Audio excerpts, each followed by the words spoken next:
In this video, I'm going to show you how to create goals in Jira. Now, the first thing you want to do, you want to go to one of your projects over here. You want to click on this plus button to add to navigation, and you want to add in these goals, okay? By default, they won't be added in, so you have to do it manually. Once you do this, click on goals over here. And then here you'll see a new tab open up, which will say go to goals app. You'll have to click this, and then you will have to enable these experiences inside your page. Okay, so you're basically gonna have to select your page over here. I've done this already, and then you're gonna have to click on next, and you'll be able to enable those features, confirm this, and it can be done in just a few seconds.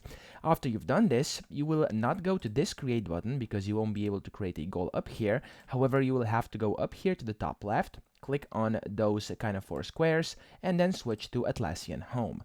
So once you go to here to this website, home.atlassian.com, you will have to create a goal up here by clicking create and then goal. Okay, so you can do it directly in Jira. You'll have to go to Atlassian Home. You have to give it a name. So I'm just gonna give it a name, tutorial 1.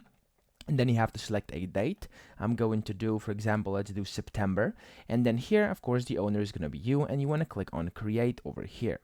Now, once you do this, as you can see, you've successfully created your goal, and then you can do whatever you want with it. Now here it says create a goal and track your work. Of course, you could click that as well, and that would be kind of a shortcut, but you can always find it up here and create a goal via that. Now here, as you can see, you can basically just post the updates, and you can select and make sub goals, parent goals. You can basically set it into different teams. You can essentially put in different tags, start dates, etc. Okay, so this is how we can actually create goals in Jira. I hope this video helped you out. If it did, please subscribe to the channel and help me out as well.